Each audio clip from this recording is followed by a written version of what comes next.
Hello, and thanks for tuning into the Future of Diversity, Pride in Advertising today. I'm Michaela Jefferson, a reporter at Mediatel News, and today I'm chatting with Rich Miles, who is the CEO and co-founder of the Diversity Standards Collective. And we're going to be talking about how advertisers can and should be engaging the LGBT plus community in the creative of their ad campaigns. So thanks for joining us, Rich. That's okay. Just briefly explain for the benefit of our audience what it is that you and the Diversity Standards Collective does. Okay, so we set up the Diversity Standards Collective. It's really like a hybrid creative consultancy and research agency, which is a bit of an amalgamation of lots of different things. Mainly because about a year ago, I realised that the ad agency specifically was finding it quite hard to kind of speak to and reach diverse demographics, and actually they needed help, and in lots of different ways. So what I thought we'd do is set up an agency that could help in all of those different ways, whether that's kind of internally helping with kind of structures and diversity strategies, or even with creative. The collective itself is actually hundreds and hundreds of diverse people from across the country who are LGBT, disabled, Black, Asian and minority ethnic, over 50s women, all different types of people who are ready and waiting on our system to kind of check the work and answer any questions we may have around the creative that we're producing. And it really helps a kind of a two-way dialogue, a constant two-way dialogue, to help any brand or agency or publisher make sure that they're getting these communications right. All right, cool. So according to Sim, we're going to be talking a lot about obviously how advertisers should be engaging with the LGBT plus community in this session. And according to some recent research, 72% of the LGBTQI plus community feel that the way that they're presented currently in advertising is tokenistic. So do you want to just explain, what does tokenistic mean in this context? So basically, I think that in the kind of, everybody's realized that they need to include more diversity within their communications. But what they've done is it's an afterthought of when they've thought about putting these kind of different communities within it. So the tokenistic point is that you may create an advert selling a product that you're really proud of, and in the production stage, you're like, okay, we're going to need to add some diversity into this. Let's throw a gay couple into the party that you pan around on, or let's have a mixed race person here or a black person here. And because they're an afterthought, it's very much like when you're watching an advert, you're like, oh, there's a gay person. Oh, there's a black person. Do you see what I mean? So you it ends up feeling quite tokenistic because they're just added in to tick a box rather than actually telling a narrative about those different communities. And so why is it important that advertisers are thinking about the LGBT plus community when they're putting their advertising together, and that they're making sure to reflect that community in the right way? I think the biggest thing is that it's our job as advertisers to make sure that we're representing the mass market that we're selling to properly. And actually, mass market isn't just white, straight people. It is full of people of colour. It's full of people with disabilities. It's full of LGBT people. So actually, what we need to realise is that it's time we started speaking to our audiences properly and representing the full breadth of those communities and not just selling them one type of story. Mm-hmm. I always talk about kind of two angles with this because I think there's a monetary value on this and there's a moral point of this. The money side is that we are salespeople. We're glorified rosé drinking salespeople, realistically, because what we're trying to do is we get a brand on board. We want to sell more products for that brand, and research has come back that people want to see more diversity within adverts. There was research done that said that 49% of British consumers will actually buy from a brand, more so buy from a brand that features the LGBT community. And that's because they want to see themselves, they want to see their friends, their family in these adverts too. So feature diversity because it will increase your sales. I was speaking to you earlier about, lots of different advertising agencies call themselves different, and there's lots of multiple different ways of how agencies are, we're this different agency or we do this differently. And actually, doing things differently now is featuring diversity because we've had this sort of white straight narrative for so long, able-bodied narrative, that actually by featuring different stories, you're piquing people's interests. You're getting people intrigued. Oh, I didn't know about that. Oh, I remember that advert. I remember this one because it featured this. Think how well the Maltesers advert did a few years back because it authentically shared a group of friends and one of them was disabled and talking about her dating life. or her life, you know, and everyone was like, that's great, that's really funny. So they remember that. So featuring diversity can help increase our sales. Kellogg's, there's a case study on advertising website, and the case study shows that Kellogg's did a campaign, and in a small part of their campaign, they featured the LGBT community. And actually, they saw a 20% higher engagement rate on the LGBT content than they did on other content that featured kind of their other straight content. So people want it and people are looking for it. On a moral sense, I think that, you know, the world is changing. The world has been oppressing a lot of different communities for so long now, and that's not the outlook we want for the future. And we have a privilege as advertisers to be able to set trends, to be able to make things, you know, normalize things and make things accepted within, you know, not just for this London-centric bubble, but showing somebody in the north of England who may not be aware of the trans community a naturally trans, you know, authentic trans narrative that makes them think, oh, okay, I didn't realize they, you know, that was what they were like. Oh, I didn't realize two gay guys could have kids, or oh, that's just like me, actually. You know, we want to be spreading those messages to help kind of better kind of our future. And I guess on that monetary level as well, part of it is, you know, you don't just, I assume that what you were saying is you don't just stand to gain money from the LGBT plus community. Everyone will engage with you more if you're representing more people in your advertising, right? Yeah. Do you know what, especially Gen Z, you know, we all know that Gen Z are kind of coming up to be one of the biggest consumers ever, and they can also consume more media than anybody else. I think it's like the average is like 10 hours a day. Yeah. I mean, I'm not even Gen Z. I'm obviously a little bit older than that.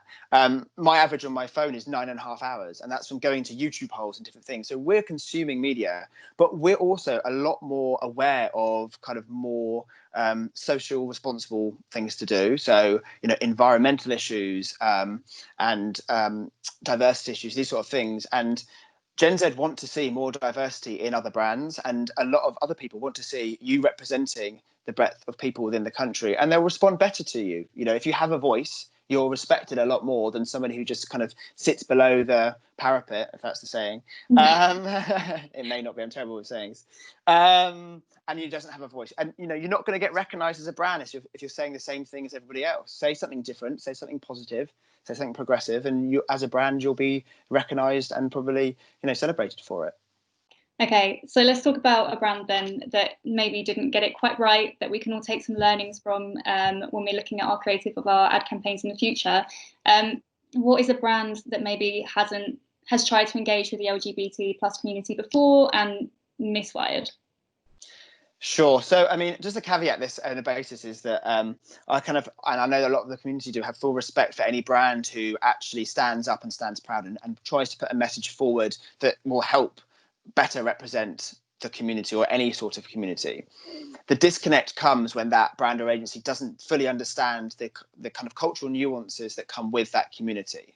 I won't talk about the years of kind of homophobic ads that we've featured. I think there was like there was an advert which featured, you know, a guy absolutely horrified because another guy got in bed with him in prison or something like that. There's been those over the years, but a more recent one that I speak about quite a lot is Gosh Foods, and I've been actually trying to get in contact with them because I really want to talk to them, because not many brands, you know, actually stand up and stand proud for a community.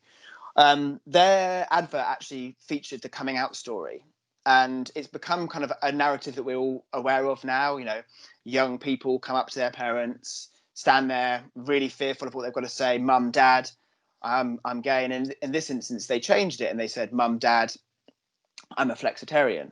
Mm-hmm. Now, obviously what they were trying to do is say, you know, being gay these days is, you know, it's so okay that actually being a flexitarian, you know, is what is worse. So you can see the strategy they had behind it.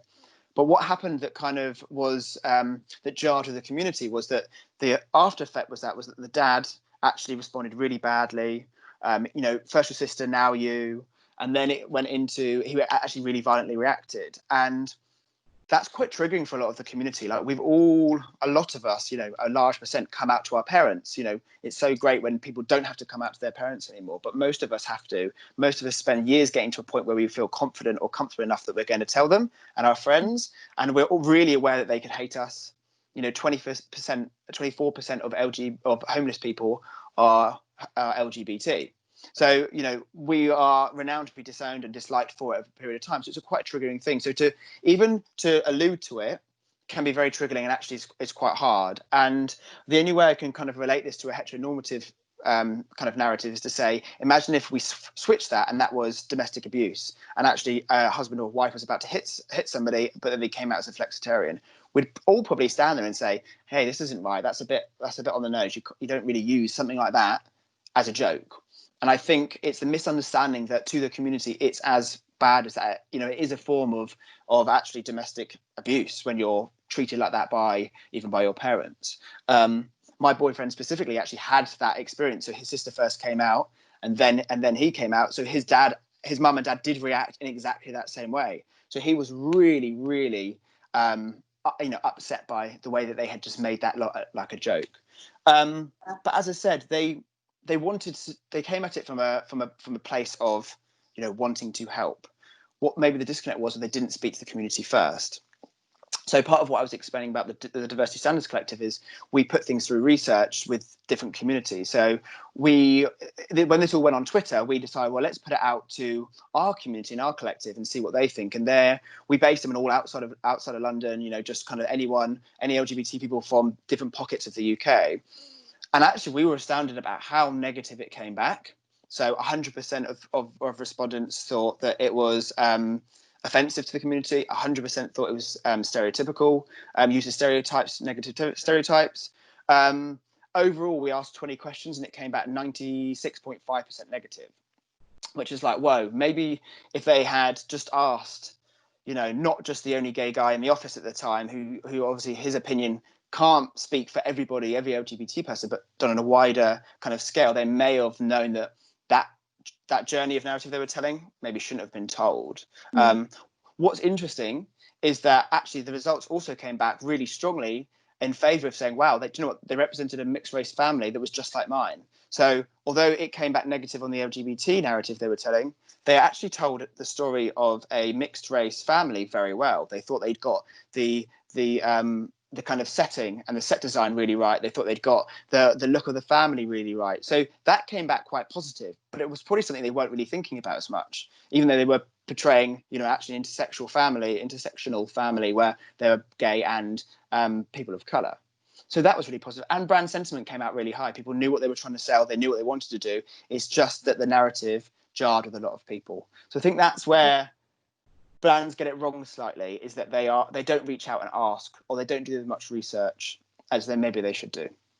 Yeah, because it's interesting when you said when you told me that ad when we spoke earlier, I would not initially have seen why that was such an offensive ad. And we all have these blind spots. It just seems ludicrous that people don't ask the communities that they're talking about their own lived experience.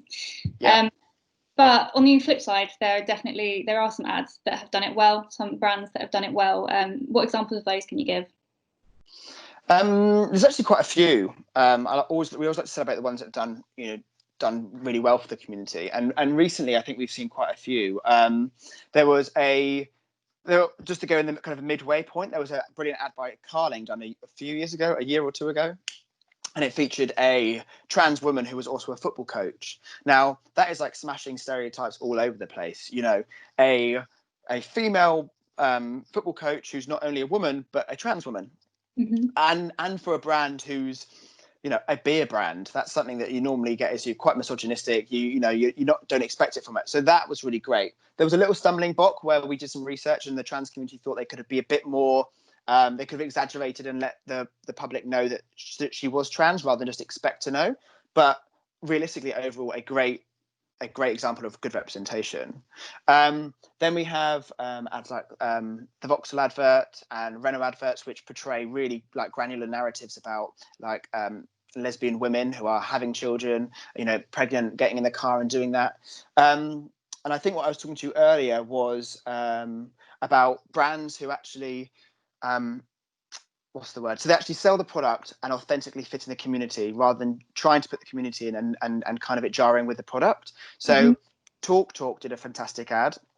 which was just part of a wider campaign about lots of different people watching TV. And I remember coming into St Albans Station, where I used to live, and seeing this huge 48 sheet with this two older gay couple. One guy had his arm around the other one, and they were just watching TV. And the line was something completely to do with the channel they watched, nothing about them being gay. And I just thought, wow, what a great normalization. Like, that's how I want to look when I'm older. You know, there wasn't this kind of tiptoeing around, are they LGBT? Are they not? You know, could they be brothers? You know, they were arm in arm. And for me, it was like a really heartwarming thing to see that, especially when you compare it to, say, the Lloyd's ad of a few years ago, which really celebrated and had these two guys, you know, he said yes, and had them kind of hugging and celebrating their engagement. If that is like, you know, showing kind of getting the conversation going, this was just normal. This was just everyday life that you pass by. Oh, it's just a gay couple. Just no, that's really normal. There was another ad that I was thinking about as well, actually. You mentioned before. Yeah, so Starbucks, again, that's another story that was great, because they managed to fit a narrative that is really to do with the trans community, which is choosing your name when you transition, that was coincided with the fact of the product truth, which is that you can go into Starbucks and you can tell them any name and they'll write it on, you know, they accept any name that you want to tell them, they'll put it on the cup. So it worked really well as a kind of a partnership between them. So it sold the story also in a way that consumers completely understood. And it was just a really lovely way of doing it. It didn't jar, it didn't feel tokenistic, it didn't feel like they were just adding them in. Obviously, it was part of a wider diversity kind of awards, but again, I think it just made it a lot better. So yeah, overall, I think the best ads are the ones that feature the community, talk about the community, but also selling the product really well, and it feels like you're looking at an ad that's of a normal, everyday person. Yeah. So, I mean, if you could summarize then in a couple of quick sentences, you know, what is the main pitfall, or what's the main thing that brands and their agencies should be thinking about when they're thinking about engaging with the LGBT community? Having an open conversation, you know, making sure that if you want to tell a story, or you want to tell a community's point of view, you go to that community first and you just touch base. I think we have a very arrogant kind of outlook sometimes in agencies, where we want to win awards. We don't want to tell anyone what we're doing because they might nick our idea, et cetera, et cetera. But actually, it's okay to ask for help. And it's okay to say, we're going to write this strategy. Let's write it. Let's see what 10, 20 LGBT people think about our strategy, and they'll help you carve it. And they'll, you know, we all understand how we like to be treated. Even as men and women, we know that I don't want to be represented as a lazy, I don't understand anything dad, and women don't want to be represented as staying at home. And, you know, it's as inherent as that. So I think easy, like, to miss the pitfalls is to make sure you're checking, but also to strategically look at which diverse demographic is actually more appropriate for your brand to sell. So not just saying, well, that's trendy, everyone's talking about LGBT people, let's do an ad about them. Let's say, what is our brand? What are we trying to sell? Who is our audience? It may, and it most often than not over indexes that the disabled community are a wider part of your community, because 1 in 5 of us are registered disabled. So potentially that's the most strategic way and natural way for you to have a fit with a diverse demographic. So I just think, look at it from those two angles. Yeah, I think that's great. That is great advice to end our interview on. Thanks so much for joining me today, Rich. That's okay. Thank you for having me. And thank you to everyone who's listened. And I hope you stick around for the rest of the sessions. Bye. Bye.